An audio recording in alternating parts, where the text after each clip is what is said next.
Malam begitu hening menyelimuti kota Madinah. Umar bin Khattab baru saja menyelesaikan tugas terakhirnya kepada Khalifah Abu Bakar Ash-Shiddiq, mengantar jenazah sahabat terdekatnya itu ke peristirahatan terakhir di sisi makam Rasulullah Shallallahu Alaihi Wasallam. Dengan langkah berat, Umar meninggalkan rumah Aisyah menuju kediamannya sendiri.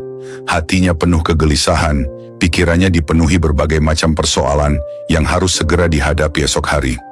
Umar merebahkan tubuhnya di atas pembaringan. Matanya menatap langit-langit kamar, namun sedikit pun tak mampu terpejam. Ia berbicara sendiri dalam keheningan. Malam itu, suaranya lirih penuh ketakutan akan beban yang kini ditanggungnya. Ya Rob, sungguh berat amanah ini bagiku. Aku tak pernah menginginkan kekuasaan ini, namun Engkau telah tetapkan aku sebagai pemimpin atas mereka. Bantu aku, ya Allah. Berikan aku kekuatan, beri aku kebijaksanaan, agar bisa berlaku adil kepada umat ini. Dalam kesendirian malam itu, berbagai persoalan yang begitu rumit terus menghantuinya. Ia menyadari bahwa sebagian orang mungkin menerima dirinya sebagai khalifah hanya karena menghormati keputusan Abu Bakar. Ia harus menghadapi situasi peperangan yang sangat pelik dan genting, terutama kondisi muslimin di Syam dan Irak. Posisi muslimin di kedua kawasan tersebut memang benar-benar sulit. Pasukan muslimin yang berada di Syam sedang menghadapi tekanan luar biasa dari kekuatan pasukan Romawi. Abu Bakar telah berusaha membantu dengan mengirimkan Khalid bin Walid ke sana bersama sejumlah pasukan dari Irak. Tetapi hingga kini, belum ada kabar menggembirakan dari medan tempur di Syam. Sementara itu, Irak yang sebelumnya telah berhasil dikuasai oleh Khalid, kini mengalami kemunduran setelah Khalid pergi. Musanna bin Harisah Asy-Syaibani yang menggantikannya tak mampu bergerak maju. Meskipun Musanna berhasil mengalahkan sebagian pasukan Persia di bawah pimpinan Ormisjadue, namun ia memilih bertahan di Hirah, khawatir disergap pasukan Persia yang jauh lebih besar. Musanna sempat mengirim surat kepada Abu Bakar, meminta izin untuk menggunakan bantuan orang-orang yang sebelumnya murtad, namun kini telah bertaubat. Tapi hingga wafatnya Abu Bakar, belum ada keputusan jelas mengenai permintaan itu. Akhirnya Musanna memutuskan datang sendiri ke Madinah untuk menjelaskan situasi sebenarnya. Umar sangat memahami kondisi pelik ini. Ia pun ingat betul wasiat terakhir Abu Bakar kepadanya sebelum wafat. Wahai Umar, dengarkan pesanku baik-baik. Aku merasa ajalku sudah dekat. Jika aku meninggal hari ini, jangan tunda-tunda untuk segera mengirimkan pasukan bantuan bersama Musanna ke Irak sebelum malam tiba. Bila tertunda, lakukanlah pagi harinya. Dan jika Allah memberi kemenangan di Syam, segera tarik Khalid kembali ke Irak. Mereka adalah orang-orang yang tangguh dan pemberani. Umar merasa wasiat ini bagai amanat berat yang wajib segera dilaksanakan, namun hati kecilnya penuh kecemasan. Bagaimana jika kaum muslimin enggan memenuhi seruanku? Bagaimana pula bila mereka merasa takut dengan berita kekalahan di Syam? Malam itu terasa panjang bagi Umar. Ia berusaha menghilangkan kegelisahan dengan berdoa hingga menjelang fajar. Ketika pagi datang, Umar menuju masjid. Para sahabat sudah berkumpul, menantinya dengan penuh perhatian. Umar naik ke atas mimbar yang selama ini digunakan oleh Abu Bakar. Dalam suasana penuh ketenangan sekaligus haru, Umar mulai berpidato dengan suara lantang namun syarat kerendahan hati. Segala puji bagi Allah, salawat serta salam atas Rasulullah dan para sahabatnya. Saudara-saudaraku, aku hanyalah salah seorang dari kalian. Demi Allah, jika bukan karena segan menolak perintah Khalifah Rasulullah, aku sungguh tak ingin memikul amanah yang berat ini. Umar berhenti sejenak. Para sahabat diam tak berkedip, menanti apa yang akan disampaikan pemimpin baru mereka. Umar menengadah ke langit, dengan suara sedikit gemetar ia berdoa, Ya Allah, aku ini keras, lunakkanlah hatiku. Aku ini lemah, kuatkanlah aku. Aku ini kikir, maka jadikanlah aku seorang yang dermawan. Bantulah aku, ya Allah. Mendengar doa itu, para sahabat tampak terharu. Sebagian bahkan mengusap air mata mereka, menyadari betapa berat beban yang ditanggung oleh Umar saat ini. Umar melanjutkan ucapannya dengan lebih tegas.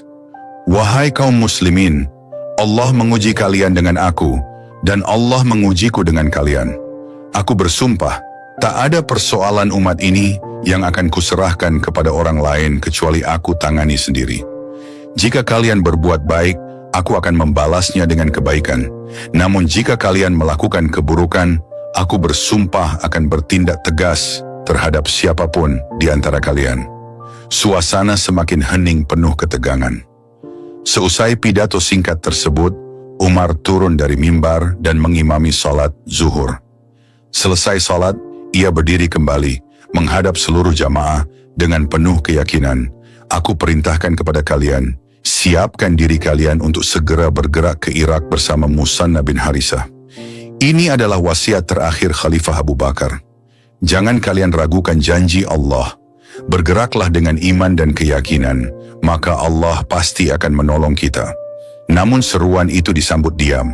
Para sahabat saling pandang penuh keraguan dan kebimbangan. Melihat situasi itu, seorang sahabat pun berdiri dan berkata dengan suara lirih, "Wahai Khalifah Umar, bagaimana kami bisa maju ke Irak sementara saudara-saudara kita di Syam hingga kini belum ada kabar kemenangan? Tidakkah ini terlalu berbahaya?"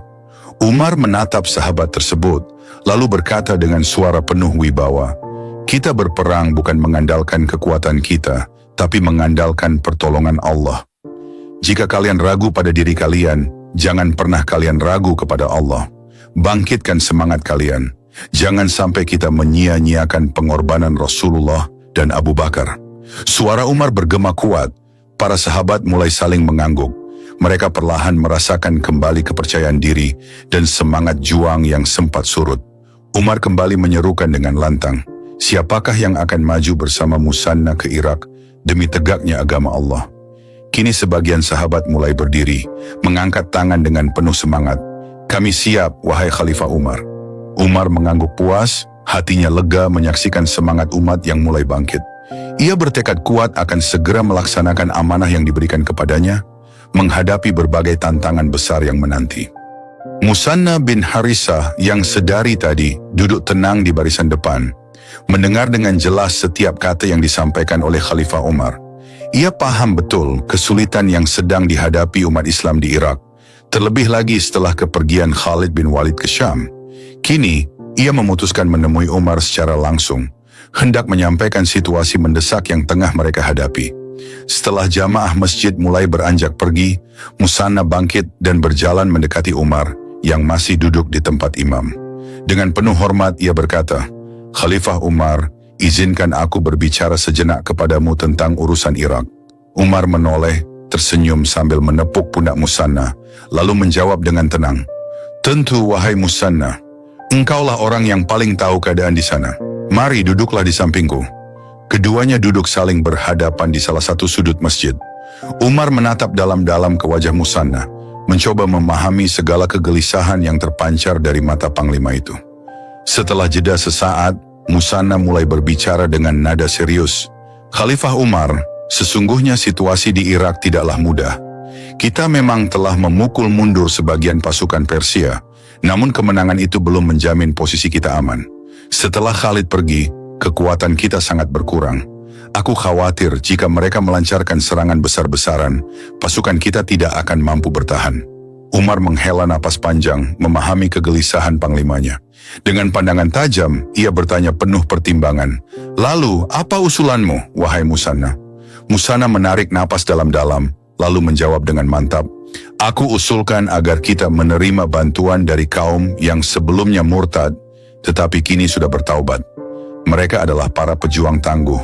Mereka pernah berperang melawan kita, tetapi kini mereka telah kembali kepada Islam. Jika kita mengajak mereka bertempur di pihak kita, mereka akan menunjukkan keberanian yang luar biasa. Mereka hanya mengharapkan ghanimah, tidak lebih. Dengan cara ini, kekuatan kita akan bertambah secara signifikan." Mendengar itu, wajah Umar berubah serius. Matanya berkilat tegas, seolah-olah tengah mempertimbangkan segala dampak dari keputusan tersebut. Sejenak kemudian, ia berkata dengan nada agak keras, "Musanna, apakah engkau lupa apa yang telah dipesankan Abu Bakar tentang kaum yang pernah murtad itu? Beliau melarang dengan tegas kita menggunakan mereka dalam pertempuran."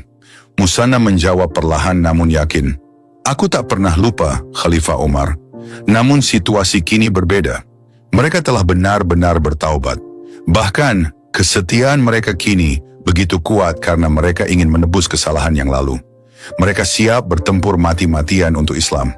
Berilah aku izin untuk memanfaatkan semangat dan kekuatan mereka demi kemenangan umat ini. Umar termenung dalam diam. Ia benar-benar berada di persimpangan yang sulit. Di satu sisi, wasiat Abu Bakar sangat tegas. Namun di sisi lain, Umar memahami bahwa situasi di Irak memang sudah genting. Menolak usulan Musanna berarti membahayakan posisi kaum muslimin di Irak. Sementara menerimanya berarti harus melanggar wasiat Abu Bakar. Setelah diam cukup lama, Umar mengangkat kepalanya, menatap Musanna tajam, lalu berkata dengan penuh pertimbangan, "Musanna, aku mengerti benar bahwa kau ingin memperkuat posisi pasukan kita di Irak. Namun kita tidak boleh tergesa-gesa melanggar keputusan Abu Bakar. Berikan aku waktu malam ini untuk memikirkannya. Aku akan meminta petunjuk Allah.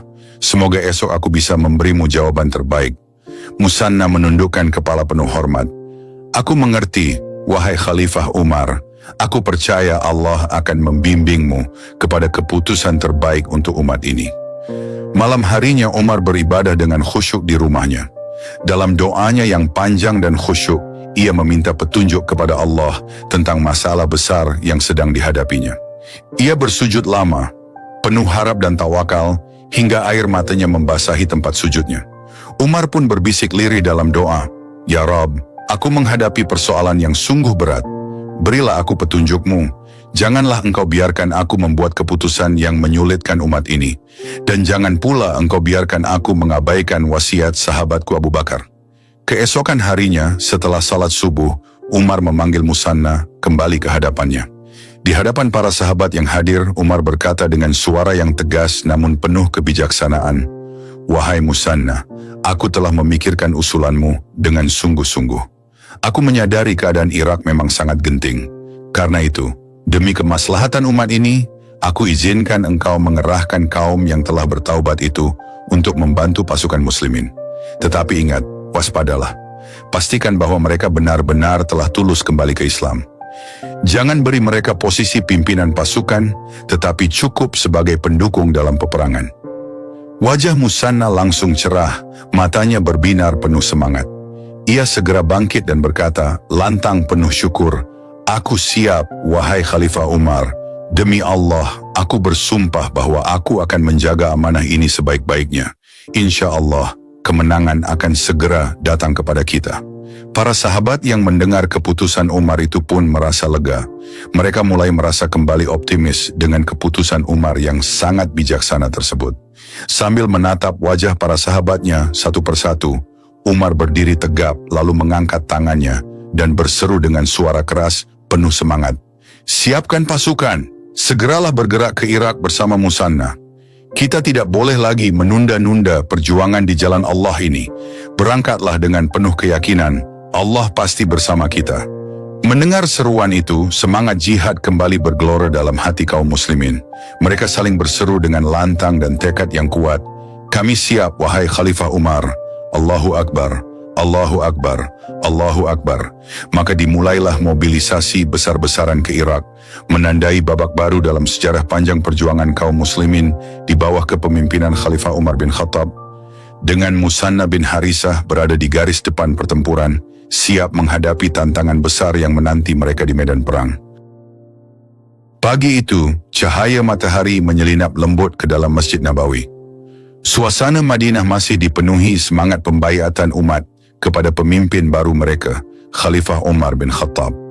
Sejak semalam, setelah pemakaman sang sahabat agung Abu Bakar As-Siddiq, Umar hampir tak tidur. Wajahnya yang tegas terlihat semakin keras, tapi di balik sorot matanya tersimpan kekhawatiran mendalam.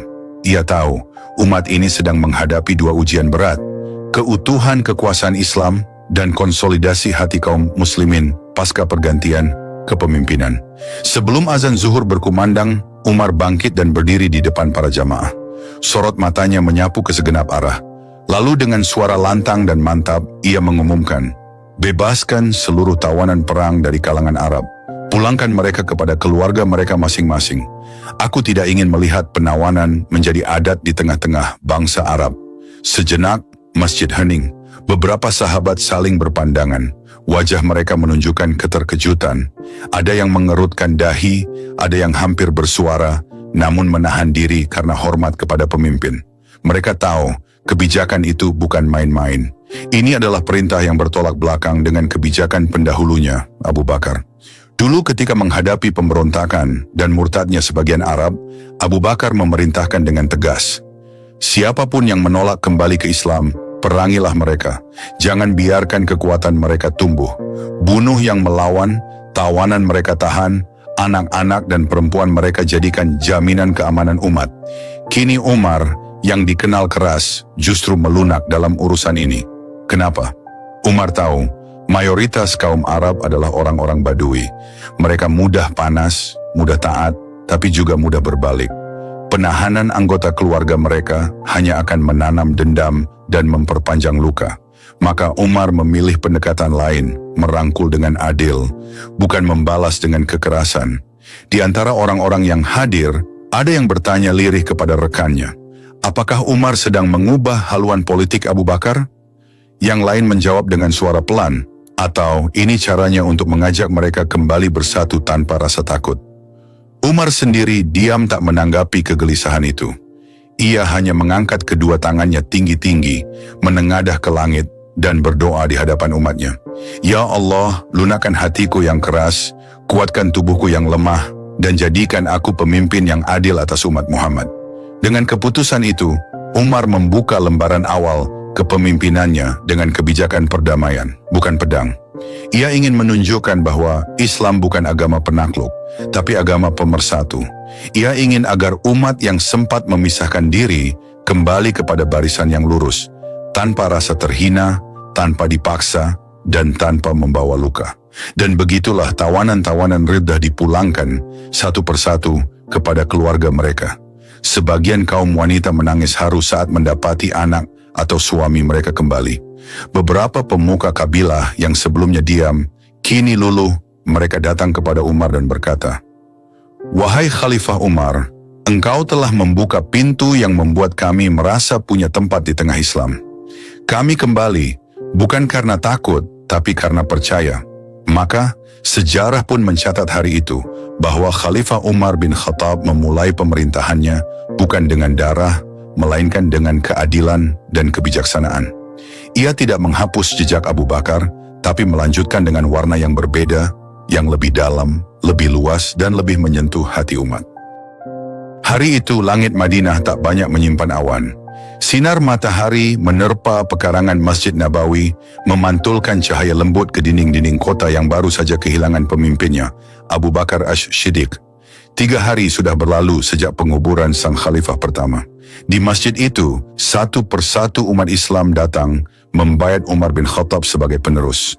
Dan pada hari ketiga, di hadapan mereka yang berkumpul, Umar berdiri, tegap, tegar, dengan sorot mata yang tajam, namun kini menampakkan sedikit bayang kelelahan dan beban berat yang tengah ia pikul. Ia membuka mulutnya, menggetarkan ruang dengan kalimat penuh keyakinan. Orang Arab ini seperti unta yang jinak, mengikuti yang menuntunnya kemana saja dibawa. Tetapi aku demi Allah akan membawa mereka ke jalan yang benar. Kalimatnya menyentak banyak hati. Bisik-bisik mulai terdengar, wajah-wajah menegang, mata saling melirik dengan waspada. Mereka mengenal Umar, sosoknya keras, tegas, dan tanpa basa-basi. Apakah ini tanda bahwa kekuasaan akan menjadi tiran? Apakah mereka akan merasakan tekanan yang jauh lebih berat? Umar melihat kegelisahan itu, dan seperti biasa, ia tidak menyimpannya dalam diam. Saat waktu zuhur tiba dan masjid mulai penuh, ia menaiki mimbar.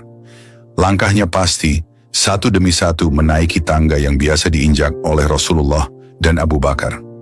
Setelah memuji Allah dan bersyalawat kepada Rasulullah, ia menyampaikan pidatonya yang akan dikenang oleh seluruh generasi.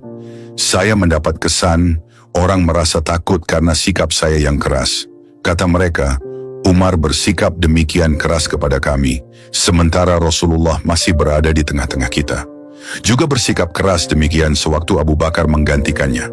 Apalagi sekarang, kalau kekuasaan sudah di tangannya. Benarlah orang yang berkata begitu. Ia menghela napas sejenak.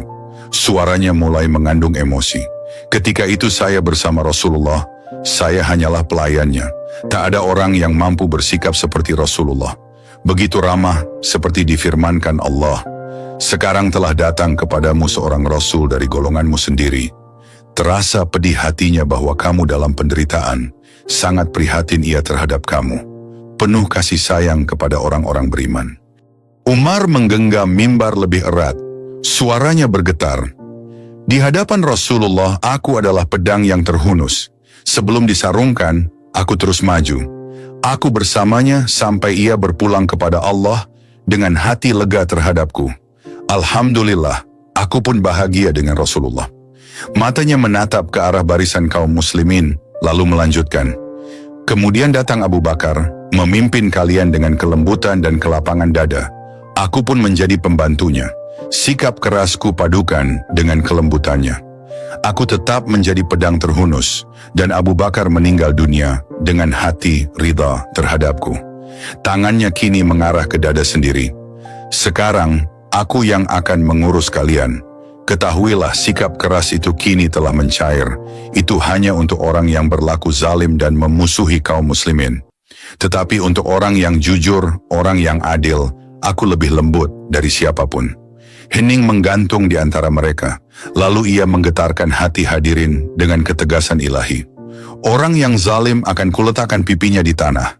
Bahkan pipinya yang sebelah lagi akan kuinjak dengan kakiku sampai ia kembali kepada kebenaran. Namun bagi orang yang bersih, orang yang hidup sederhana, maka pipiku ini akan kuciumkan ke tanah di hadapannya.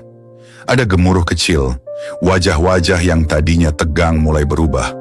Beberapa mata mulai berkaca. Mereka tahu Umar bukan sedang memainkan kata-kata. Ia sedang membuka isi hatinya sepenuhnya. Kemudian ia berkata dengan lebih lembut, dalam beberapa hal kalian berhak menegurku. Tegurlah aku jika aku memungut harta kalian, bukan karena Allah. Tegurlah aku jika apa yang di tanganku tidak diberikan pada tempatnya. Tuntutlah aku jika kalian melihat nafkah, kalian kurang, dan insya Allah akan kupenuhi. Dan jika kalian berada jauh di medan jihad, maka akulah yang akan menanggung keluarga kalian. Suara Umar kini merendah, tapi tetap menggema. Bertakwalah kepada Allah, bantulah aku dalam menegakkan amar ma'ruf nahi mungkar, dan bekalilah aku dengan nasihat-nasihat kalian demi tugas ini. Semoga Allah mengampuni kita semua. Lalu ia turun dari mimbar. Ia langsung mengimami salat zuhur, dan seusai itu meninggalkan masjid tanpa berkata sepatah kata pun. Tapi umat masih duduk di tempat mereka. Mereka diam merenungi tiap kalimat yang Umar ucapkan. Sebagian besar dari mereka mulai luluh. Mereka mulai yakin, ini bukan kekuasaan seorang penguasa tirani.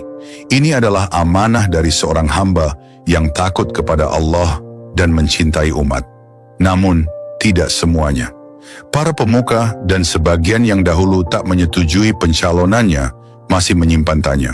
Tapi satu hal telah berubah hari itu. Pidato itu menanamkan rasa hormat dan kepercayaan baru dalam hati rakyat Madinah. Setelah pidato yang menggugah itu, suasana Madinah menjadi lebih tenang. Namun bukan berarti seluruh kegelisahan umat sirna begitu saja. Masih ada rasa ragu tersisa, terutama dari sebagian pemuka kaum Muhajirin dan Ansar.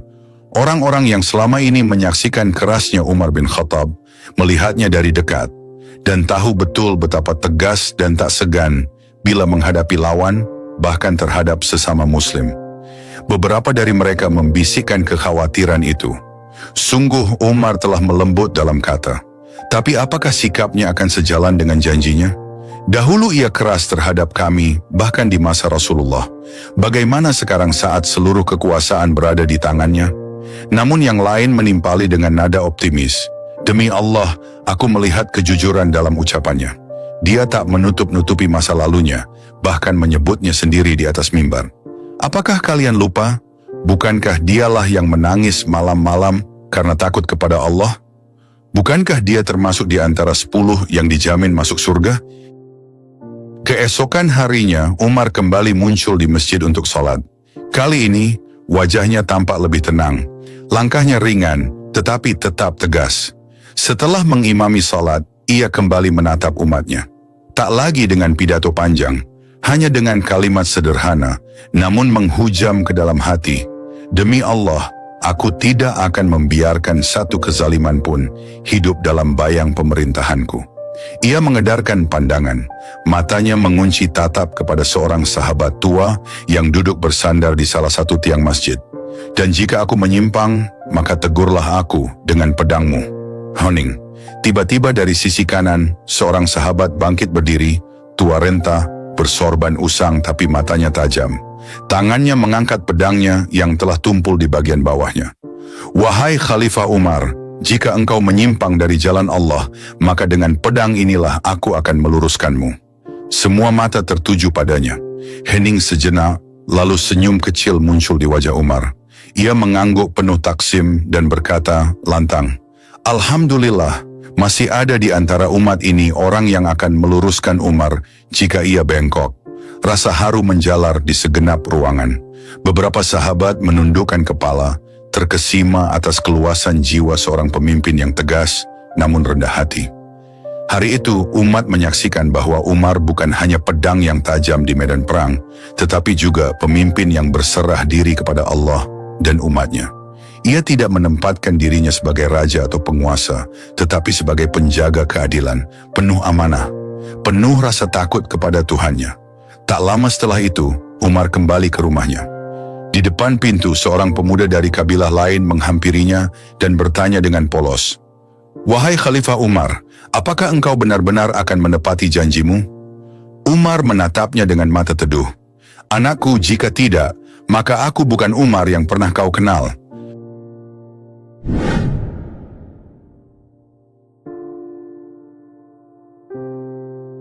Madinah, bulan-bulan awal kekhalifahan Umar bin Khattab.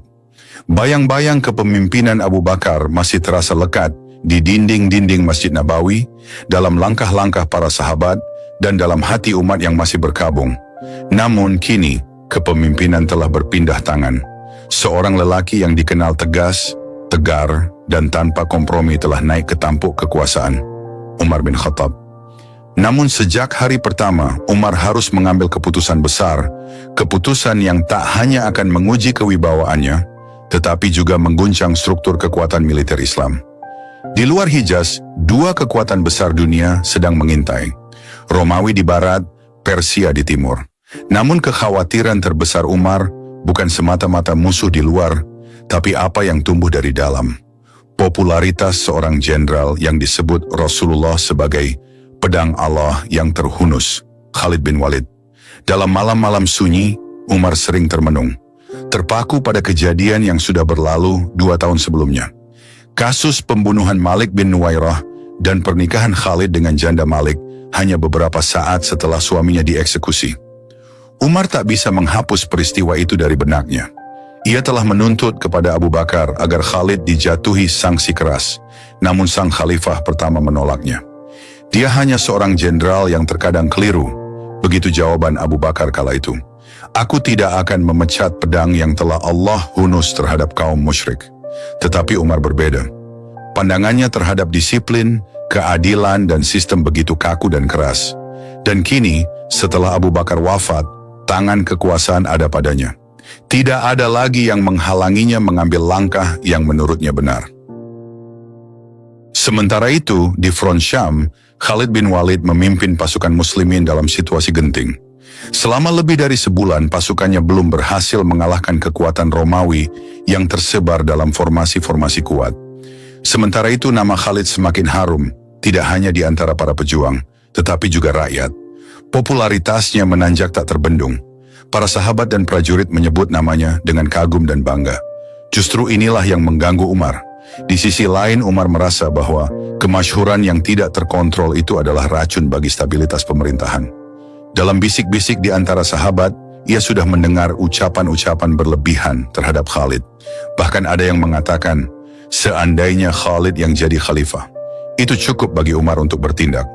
Suatu malam setelah sholat Isya, Umar memanggil sekretarisnya dan menyuruhnya menyiapkan 2 surat. Surat pertama ditujukan kepada Abu Ubaidah bin Jarrah, memberitahukan wafatnya Khalifah Abu Bakar. Surat kedua isinya jauh lebih mengejutkan. Pemecatan resmi terhadap Khalid bin Walid dari jabatan Panglima tertinggi dan pengangkatan Abu Ubaidah sebagai gantinya. Umar mengutus 2 orang untuk menyampaikan surat itu secara terpisah, Mahmiyad bin Zanim dan Shaddad bin Aus. Mereka diperintahkan untuk menyampaikan perintah itu secara rahasia dan tidak membukanya di medan perang sampai situasi stabil. Tugas mereka jelas. Tunggu momen yang tepat, jangan mengganggu semangat pasukan. Umar tahu bahwa satu kesalahan saja dalam cara menyampaikan kabar itu bisa menghancurkan moral pasukan di Syam. Namun baginya, ketertiban harus ditegakkan. Tidak ada satu orang pun, bahkan Khalid, yang berada di atas sistem. Dalam suratnya kepada Abu Ubaidah, Umar menulis dengan tegas, "Jangan menjerumuskan pasukan muslimin karena mengharapkan rampasan perang. Jangan tempatkan mereka sebelum kamu menyembunyikan kekuatanmu dari mata mereka dan mengetahui apa yang menghadang. Jangan kirim satuan kecil tanpa kekuatan besar. Jangan seret pasukan ke dalam malapetaka. Allah telah menguji kamu dengan saya dan menguji saya dengan kamu. Tutup matamu dari kenikmatan dunia dan tinggalkanlah. Jangan binasa seperti mereka yang telah binasa sebelumnya." Kata-kata itu bukan sekadar nasihat, itu peringatan.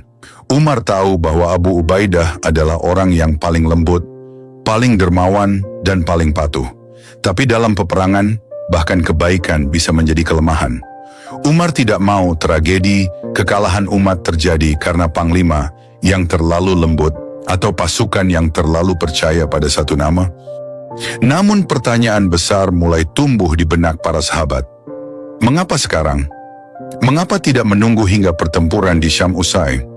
Bukankah jika pasukan muslimin kalah, pemecatan ini akan menjadi bumerang? Dan jika menang, apakah Umar masih berani memecat seorang panglima yang sedang dielu-elukan? Umar sadar akan risiko itu. Tetapi dia juga tahu bahwa jika ia menunggu, keputusan itu tidak akan pernah bisa diambil. Dalam pikirannya, pemecatan Khalid bukanlah soal kebencian atau kecemburuan, tetapi tentang kepercayaan. Bagi Umar, Khalid adalah jenderal hebat, tak diragukan lagi. Tapi terlalu banyak tanda tanya dalam gaya kepemimpinannya. Keberaniannya besar, tetapi kebijaksanaannya belum tentu. Terlalu banyak keputusan besar yang diambil Khalid tanpa konsultasi. Terlalu banyak kemewahan yang ditampakkan dalam barak perangnya. Terlalu banyak kemenangan yang dikaitkan dengan dirinya, bukan dengan Islam. Dan Umar dengan gaya tegasnya tidak ingin Islam menjadi kultus tokoh. Islam adalah milik semua, bukan milik Khalid, bukan pula miliknya sendiri. Waktu terus berjalan. Pasukan muslimin di Syam terus bertempur. Khalid belum tahu bahwa kekhalifahan telah berganti dan bahwa dirinya sudah tidak lagi menjadi panglima utama. Sementara itu di Madinah, para sahabat saling bertanya-tanya, akankah keputusan ini memperlemah kekuatan umat atau justru membebaskannya dari ketergantungan pada satu sosok? Apakah Umar terlalu keras atau justru terlalu benar? Di suatu pagi Umar berjalan di lorong Masjid Nabawi. Ia termenung. Diteguknya udara Madinah yang panas, lalu ia bergumam lirih, "Ya Allah, aku ini keras, maka lunakkanlah hatiku. Aku ini tegas, maka bimbinglah aku. Aku ini hanya seorang hamba yang ingin berlaku adil, sebagaimana engkau mengajarkan keadilan. Jika keputusanku salah, ampunilah. Jika benar, maka kuatkanlah langkahku." Ia tahu badai tengah datang, dan ia bersiap menyongsongnya. Benteng-benteng Romawi berdiri kokoh di tanah Syam.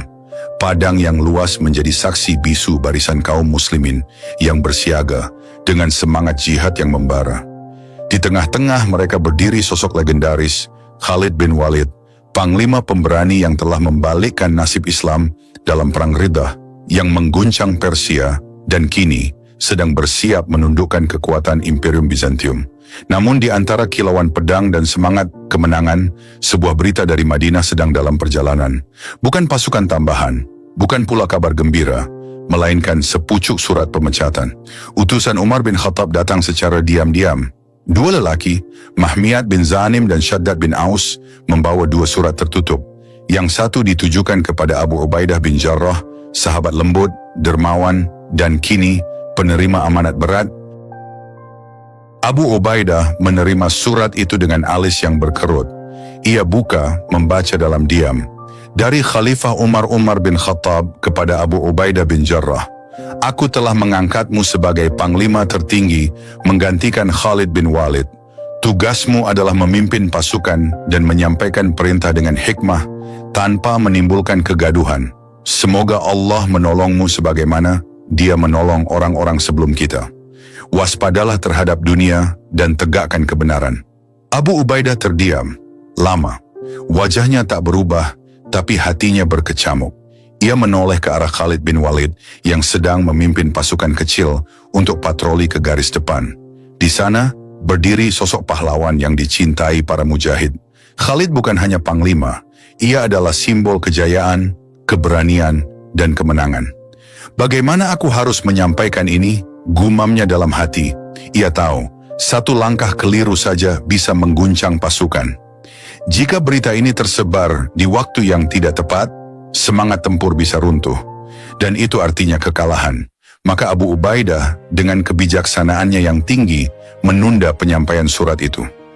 Beberapa hari kemudian, pasukan muslimin bertemu dalam bentrokan terbuka melawan pasukan Romawi.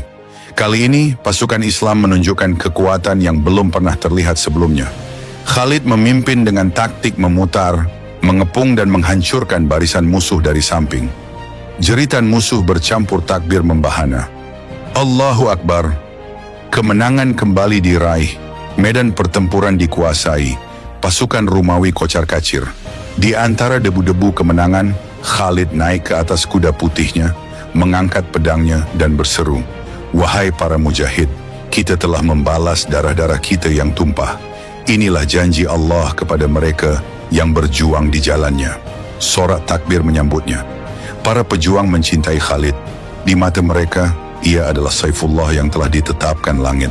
Mereka tidak tahu bahwa seseorang di antara mereka sedang menyimpan surat yang akan mengakhiri kepemimpinan jenderal kesayangan itu. Setelah malam turun dan suasana tenang, Abu Ubaidah memanggil Khalid secara pribadi. Di dalam sebuah tenda yang hanya diterangi pelita kecil, dua sahabat besar itu duduk berhadapan. Tak ada suara selain desiran angin malam. Abu Ubaidah membuka percakapan dengan lembut. "Wahai saudaraku, aku menerima amanat yang berat." Khalid menatap sahabatnya, tersenyum. "Amanat? Tentang apa, wahai Abu Ubaidah?" Dengan tenang, Abu Ubaidah menyerahkan surat itu. "Ini dari Umar bin Khattab. Bacalah sendiri." Khalid membuka surat itu. Matanya menyapu baris demi baris. Lalu ia diam. Tidak ada raut marah, tidak ada bentakan. Ia hanya berkata pelan, "Telah diputuskan." Abu Ubaidah menunduk. "Umar memecatku." Khalid mengangkat wajahnya, menatap langit malam, lalu menghembuskan napas panjang. "Demi Allah, aku tidak berperang demi Umar. Aku tidak mengangkat pedangku demi Abu Bakar. Aku berperang demi Allah dan Rasul-Nya." Hening mengisi ruangan. Abu Ubaidah menatapnya dalam-dalam, kemudian berkata, "Dan karena itulah engkau tetap besar di hadapan kami, wahai Khalid." Keduanya saling menatap. Dua sahabat, dua pejuang, dua pemimpin. Dan malam itu, tidak ada pemberontakan, tidak ada intrik, tidak ada ambisi. Khalid menerima keputusan itu dengan kelapangan hati. Ia tetap memimpin batalion di bawah Abu Ubaidah, sama gagahnya seperti saat ia menjadi panglima. Tetapi dalam hati para prajurit, ada luka yang belum sembuh. Mengapa Umar memecat sang pedang Allah di saat-saat genting seperti ini? Berita pemecatan Khalid akhirnya menyebar. Di antara para prajurit, bisik-bisik mulai terdengar. Apa Umar tidak takut kita kehilangan semangat? Bukankah kemenangan demi kemenangan ini semua karena Khalid? Kenapa harus sekarang? Namun Khalid sendiri menenangkan mereka. Ia berdiri di depan para mujahid dan berseru lantang, "Wahai para pejuang, kemenangan datang dari Allah, bukan dari Khalid bin Walid. Aku hanyalah seorang hamba. Umar adalah pemimpin yang ditaati, dan aku tetap bersamamu, bersama Panji Islam, selama hayat di kandung badan." Para prajurit terdiam. Ada yang menitikkan air mata. Sikap Khalid bukan hanya menunjukkan kebesaran seorang jenderal, tapi juga kebersihan hati seorang mukmin sejati. Dan Umar dari jauh di Madinah, ketika kabar itu sampai kepadanya, bahwa Khalid menerima pemecatannya tanpa satu pun keluhan, ia menengadah ke langit dan berbisik dalam doanya, "Ya Allah, Engkau lebih tahu isi hati-hati hamba-Mu. Jika aku berbuat salah, ampunilah. Jika ini keputusan yang benar, teguhkanlah umat ini di atas keadilan-Mu." Langit Madinah kala itu cerah, namun di hati sebagian kaum muslimin mulai bergemuruh pertanyaan. Mengapa Umar bin Khattab memecat Khalid bin Walid, jenderal paling berjasa di medan perang? Apakah keputusan ini hanya sekadar rotasi jabatan atau ada alasan yang jauh lebih dalam? Tak sedikit yang mencoba menebak-nebak. Ada yang berkata bahwa Umar masih menyimpan bara luka atas peristiwa Malik bin Nuwairah, seorang pemimpin Bani Tamim yang tewas di tangan Khalid dalam perang Riddah. Lalu Khalid menikahi istrinya tidak lama setelahnya. Apakah ini hanya persoalan hukum perang? Tanya sebagian. Ataukah Umar tidak bisa melupakan kejadian itu? Namun waktu terus berlalu dan umat mulai menyadari bahwa apa yang terjadi bukan sekadar soal hukum atau pelanggaran prosedur, tapi retaknya sebuah kepercayaan antara dua sosok besar. Sejak lama Umar bin Khattab dikenal sebagai sosok yang tegas, adil, dan berhati-hati dalam memberikan kekuasaan. Ia merasa bahwa seorang panglima perang yang terlalu dielu-elukan oleh rakyat bisa menjadi bahaya, baik bagi negara maupun bagi si panglima itu sendiri. Dalam satu riwayat disebutkan bahwa ketika Khalid akhirnya kembali ke Madinah dan bertemu Umar, ia bertanya, "Wahai Khalifah Umar, mengapa engkau memecatku? Apakah karena aku berkhianat?" Umar menjawab tenang, "Tidak, aku hanya khawatir manusia akan terfitnah denganmu, dan engkau pun akan terfitnah oleh pujian mereka." Khalid terdiam.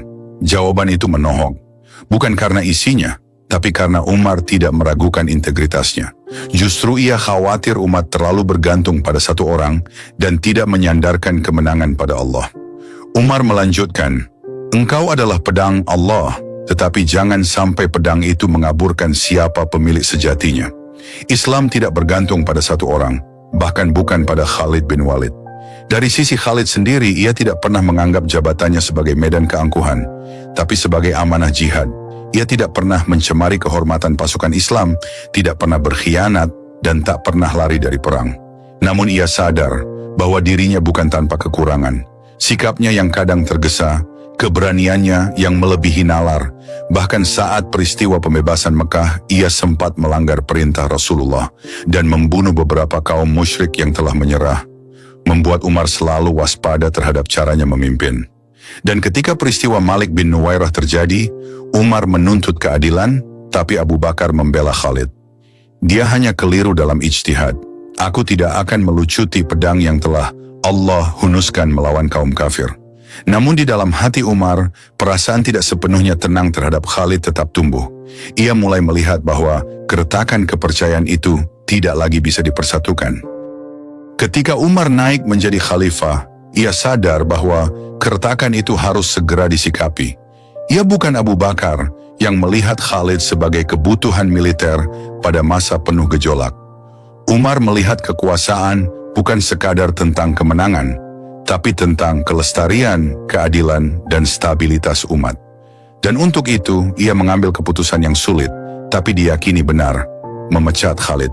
"Demi Allah," gumam Umar di malam hari, "jika aku biarkan Khalid tetap di puncak, orang akan mencintainya lebih dari agama itu sendiri. Aku mencintai dia karena Allah, tapi aku tidak akan membiarkan umat menggantungkan kemenangan hanya pada satu manusia." Dalam satu malam, Umar berdiri dalam salat panjang. Suaranya lirih, "Ya Allah, jika aku salah, ampunilah aku. Tapi jika ini demi kebaikan umatmu, maka kuatkanlah aku." Banyak sejarawan Islam kemudian mengulas keputusan Umar ini sebagai contoh kepemimpinan yang luar biasa. Memisahkan antara kompetensi dan amanah, antara prestasi dan popularitas, dan menegakkan prinsip bahwa Islam bukan tentang tokoh, tapi tentang sistem dan nilai yang dipimpin dengan adil. Dan Khalid sendiri, ia tetap berjuang, tetap berperang, tetap memenangkan banyak pertempuran setelah pemecatan itu, kini sebagai pasukan di bawah pimpinan Abu Ubaidah. Tanpa caci, tanpa pemberontakan, tanpa menjatuhkan kehormatan siapapun. "Aku berperang bukan untuk Umar, bukan untuk Abu Bakar, tapi untuk Allah," katanya dengan tenang. Di hadapan sejarah, sikap ini lebih agung dari kemenangan manapun. Dalam naskah besar sejarah Islam, pemecatan Khalid oleh Umar adalah babak penting yang memperlihatkan keseimbangan antara kekuatan dan hikmah, keberanian dan kehati-hatian, kejayaan dan kerendahan hati. Dan kelak, dunia mencatat, Islam tetap menang tanpa Khalid sebagai panglima, karena Islam dibela oleh jiwa-jiwa yang berserah, bukan oleh tokoh yang diagungkan. Khalid bin Walid menerima pemecatan itu tanpa setetes pun pemberontakan. Tidak ada amarah, tidak pula keluhan. Padahal jika ia mau, cukup satu seruan, niscaya pasukan akan memihak padanya. Tapi tidak, Khalid tidak berperang demi jabatan. Ia tidak tunduk pada kedudukan, ia hanya tunduk kepada Allah. Aku hanyalah tentara dalam pasukan Allah, kata Khalid kepada pasukannya di Syam. Jika aku di depan kalian sebagai pemimpin, itu karena perintah. Dan jika kini aku berada di samping kalian sebagai pasukan biasa, itu pun karena perintah. Kalimat itu singkat dan tegas membungkam para pendukungnya yang mungkin menyimpan bara kecewa. Sebaliknya, Abu Ubaidah bin Jarrah, sang pengganti Khalid, tidak menunjukkan kesombongan atas amanah baru yang ia emban. Ia merangkul Khalid dengan hati-hati, seolah berkata, "Engkau tetap saudara dan penopangku. Kita satu tujuan, walau berbeda posisi." Dan dalam sejarah, tak ada satupun catatan bahwa Khalid melanggar perintah Abu Ubaidah. Ia tetap memimpin pasukan di bawah struktur baru itu. Ia tetap menjebol benteng-benteng Romawi. Ia tetap meruntuhkan pasukan musuh satu demi satu. Inilah Khalid yang sebenarnya. Bukan hanya pedang Allah, tapi juga hamba Allah yang tahu kapan harus maju dan kapan harus tunduk. Yang tahu kapan harus memimpin dan kapan harus dipimpin. Sementara itu di Madinah, Umar bin Khattab berdiri seorang diri dalam malamnya yang panjang. Matanya memerah karena kelelahan, namun hatinya tenang. Ia telah menetapkan arah. Bukan berdasarkan bisikan manusia, tapi karena keteguhan pada prinsip bahwa umat Islam harus berdiri tegak di atas keadilan dan keseimbangan. Jika aku biarkan umat ini menggantungkan nasibnya pada satu tokoh besar, bisik Umar, maka akan runtuhlah tauhid dan tumbuhlah kultus. Sikap Umar mencerminkan kepemimpinan yang tak mencari popularitas, tapi justru rela dimusuhi demi kebenaran. Ia tahu bahwa keputusan seperti ini akan dikenang dengan banyak tanya dan opini. Namun sebagai khalifah, ia tidak memimpin untuk menyenangkan semua hati. Ia memimpin untuk menjaga keutuhan umat. Di balik pemecatan Khalid bin Walid tersimpan pelajaran besar, bahwa kejayaan Islam tak dibangun oleh satu tokoh, tapi oleh sistem nilai yang dipimpin oleh orang-orang jujur, adil, dan bertakwa. Khalid tetap menjadi legenda.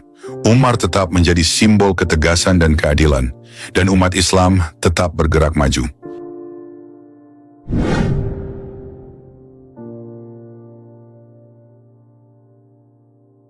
Langit Madinah tampak tenang hari itu, seperti turut menyaksikan babak baru dalam sejarah kepemimpinan umat Islam. Di Masjid Nabawi, Umar bin Khattab duduk bersandar di salah satu tiang masjid, mengenakan pakaian yang sederhana namun bersih.